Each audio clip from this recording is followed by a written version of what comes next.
Okay, so take a few nice full deep breaths and slide them up through your mouth. And each exhalation is really an invitation to soften, release, and sink into the earth beneath you. You know, it's just amazing how we're created that the exhalation actually calms, soothes, and cleanses our bodies. And then when that inhale comes, it nourishes, refreshes, and revitalizes us, and we don't have to figure any of this out. So the idea of exhaling through the mouth really helps the body to land a little more, calm a little more, connect a little more. And all the while, feel this earth, this sweet, sweet earth beneath you. Your head softening, releasing into that support. Shoulder blades maybe wiggle a little bit, nestling into that ground. Arms and hands limp and heavy with relaxation wherever they're touching. You know, a sense of them being grounded. The back ribs, the back of the pelvis. And whether it's the legs or the soles of the feet resting on the earth, really feel them release into the earth beneath you, maybe even a sense of heaviness. And so taking this moment as we prepare to enter for our practice, this moment of meditation, to really create ourselves anew by releasing old tension patterns and softening into the grace of this moment. The face softens as the eyebrows recline away from each other.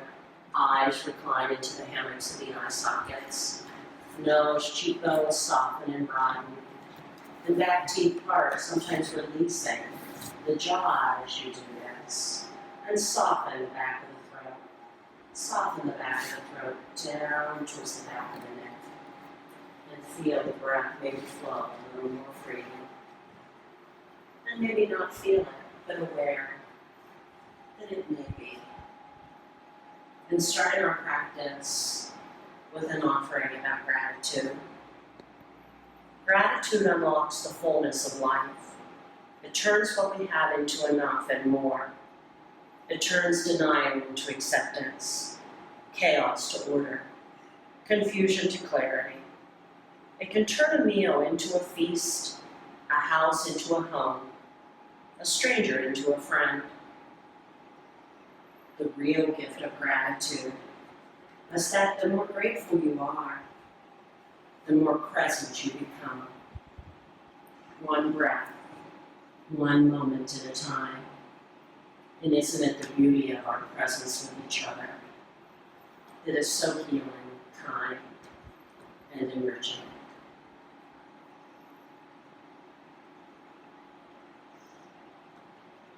And then let's begin to deepen our breath to come into our movement practice. So if the knees are bent, bending the knees, soles of the feet on the floor, and as we deepen the breath, it'll cause the pelvis to rock ever so subtly. So send that breath down into the belly, back, ribs, exhale, empty.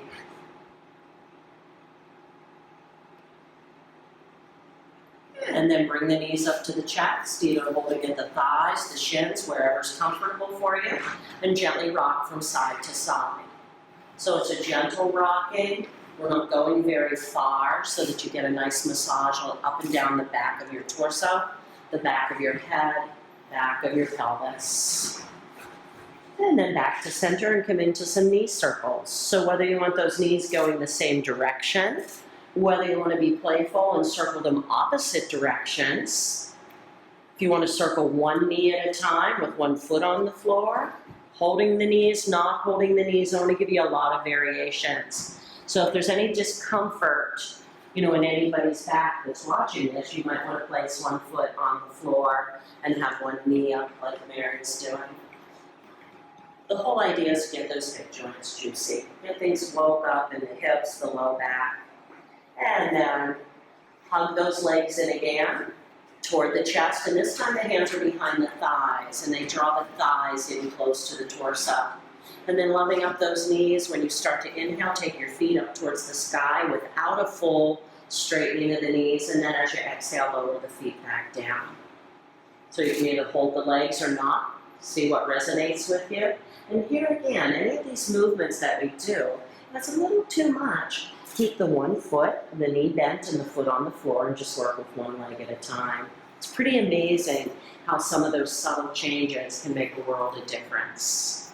And next time those feet come up, some playful feet pointing and flexing through the ankle joints, toes, feet, and then also bringing in some rotations through those ankle joints. We'll see if we get any snap, crackle, pops going in through there today, getting those dry pockets out. Yeah, and opposite direction. You know, I'm grateful for those feet. When you look at how small they are and that they carry us around all day, I mean, that's amazing. Yeah, gratitude. And then hug those knees back in and just a little gentle rocking again, and notice if it might feel a little different already. It doesn't take a lot when it's done with mindfulness, with awareness, with presence, with kindness. And then back to center. Release the hands, the soles of the feet to the floor, knees still bent. So now we're going to come into this really meaningful pelvic series, you know, low back, hip pelvic series for some real nice freedom and alignment. So lifting the right foot up and rest the right outer ankle on the left thigh, and the knee rests out to the side. And then just bring some gentle rocking here from this position, sort of like a gliding from side to side. You know, find what arm position is comfortable for you, but if arms, T position, palms up is comfortable, you're going to open your heart a little more and open the, actually straighten between the shoulder blades, so it actually helps respiration and alignment through the body. And then bring that back to center. Then lift the left foot off of the ground, drawing the knees in towards the torso. And with this one, Mary likes the block underneath her foot, and then her low back isn't strained as much when she does it. And if there's anything else, Mary, you want to chime in, okay. Thumbs up on that. Now, if it's a bit of a reach for you, I'm going to do a little extra cueing here, just so that we have some experience with this. So Tina's taken a moment because she knows when she brings her leg up, we have shorter necks, so her head tips back. So she tucked her chin. Go ahead, lift your head up a little, tuck your chin towards your throat and land it back down, so we have a neutral neck here.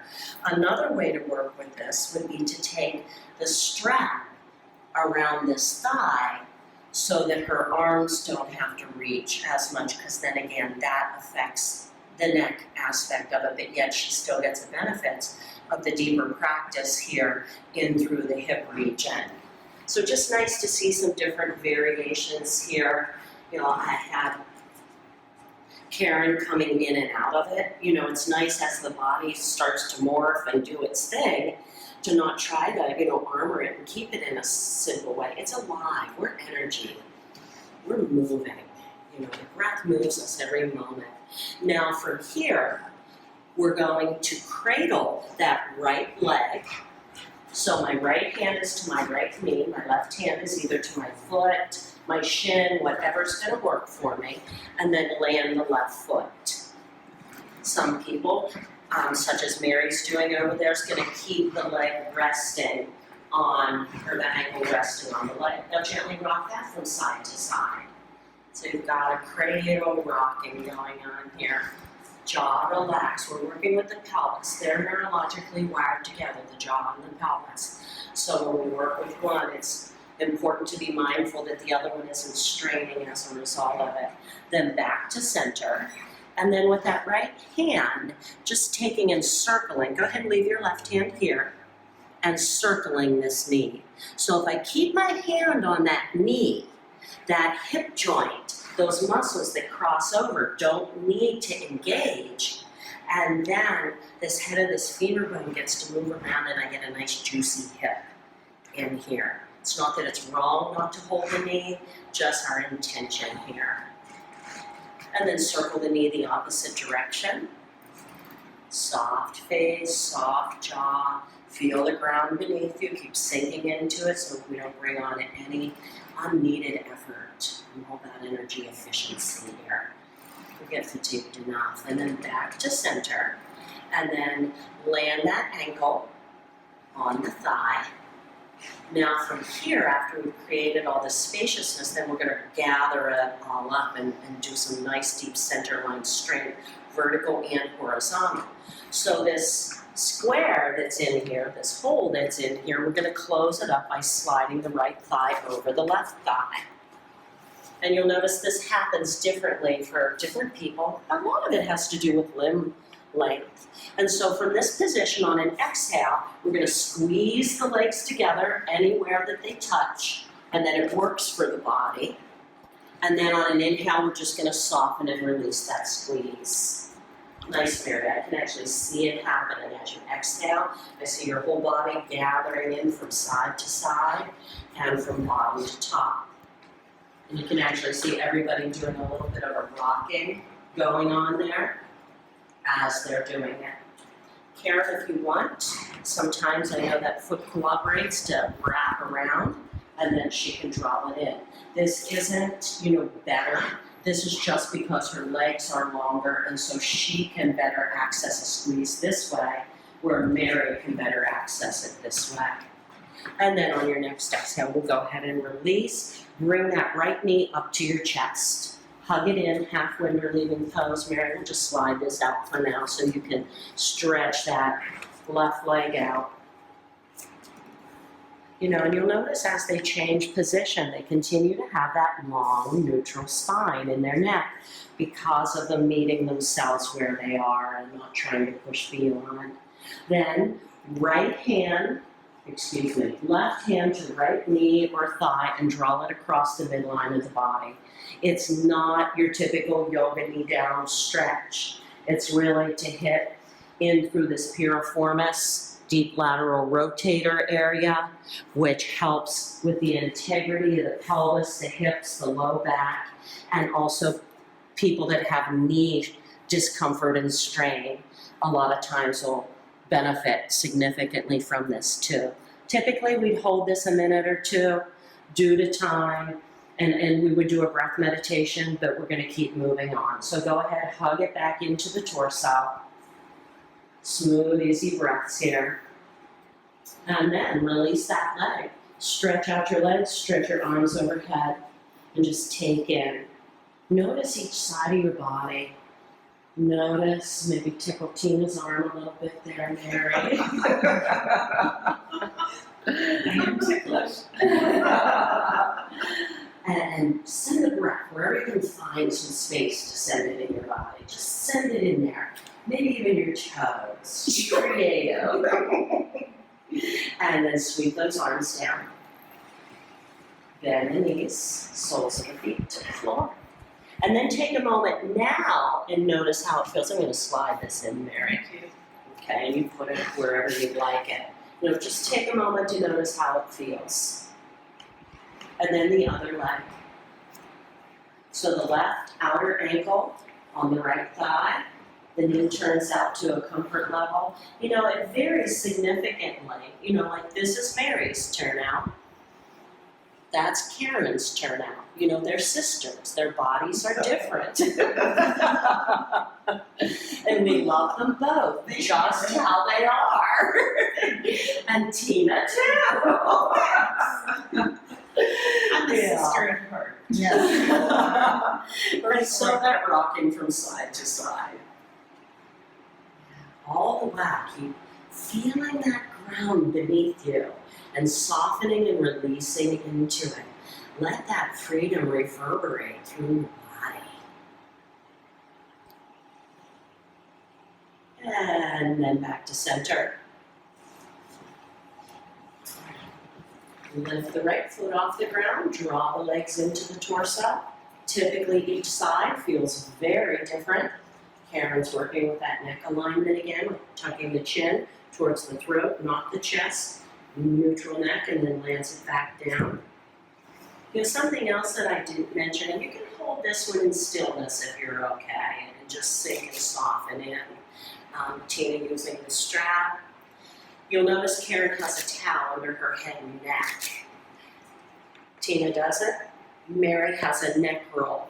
What happens here is each of them has a neutral spine in their neck region, because of whatever support they happen to need or not need, so that we're not throwing the head back and that we're not building it up too much and throwing it forward.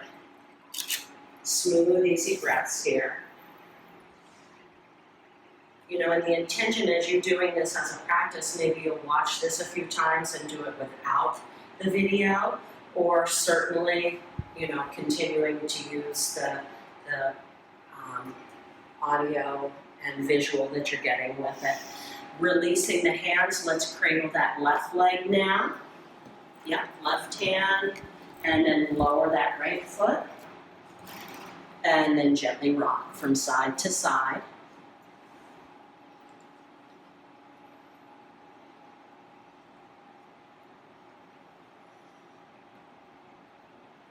And then back to center. And then using that left hand at the left knee, circle the knee. Something else I guess I want to point out at this point is you'll notice that Karen and like Tina's, with them cradling their foot, they're keeping their ankle neutral and not like bringing a strain in. So if it did tend to strain this and draw it in, I would invite, oh, thank you. That was a good visual with this. You know, if this strain was taking place, then instead I would recommend to Karen that she just brought her hand to the shin. You know, so we make it real for ourselves. You know, it's like benefiting one area of the body, I don't want to compromise another area. I really want to work with the body as a whole and work with its connectivity. And if you haven't changed direction with the knee circle, change the direction. And I just want to note that many times we'll do a little longer on the first side just to get clear in our minds about what we're doing. But when we do the first side, it warms up the second side of our body. So then we might not need to do it as long on the second side. It's not a counting thing, it's a feeling, sensing thing for each person. And then bring that back and rest, release, rest that ankle on the thigh. So we've got that space, sometimes I call this a number 4, and we're going to make the space disappear by sliding that left thigh over the right thigh. And then again, that practice of exhale, squeeze together, inhale, soften, exhale, squeeze it together. Notice that, you know, as you squeeze those legs together, the inner thighs, the pelvic floor, the lower belly, the back, just really the whole way up to the crown of the head.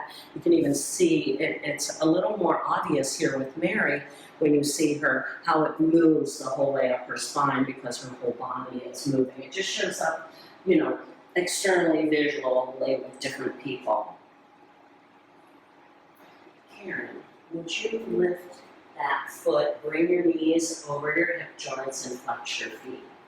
So if you're finding, you know, as you do this, that you're developing a lot of strength, it's amazing that the core strength, both vertical and physical, or vertical and horizontal, this is the next stage. So the knees over the hips instead of hanging, this knee instead of hanging out and protect her little back. And the flexing of the feet also will, and it also gathers it all up. And then go ahead, release that, pause for a breath, and then we'll draw that left knee up towards the chest, half wind relieving pose. If you're okay, Mary, I'll take this out. And she's going to choose whether she wants to extend that right leg or not. And then that left knee in the right hand, and again, the arm can be out at T position, palm up if that works. I keep saying if that works because people, I have found it's almost 20 years now of teaching for me, and we need permission, you know, or we need some guidance, you know, because of just habits and preconceived ideas. So I really want to welcome grace, you know, and permission for kindness and to meet ourselves where we are, that we're not bringing in more tension or struggle or holding our breath or grimacing. And look at these faces. I don't see any of that going on. Makes me so happy. And then back to half wind relieving pose. I'm so grateful that you listen to your bodies and that you know how to do that now. It takes a while, doesn't it? It does. Yeah. And then release that leg and stretch it out, wiggle fingers, wiggle toes again.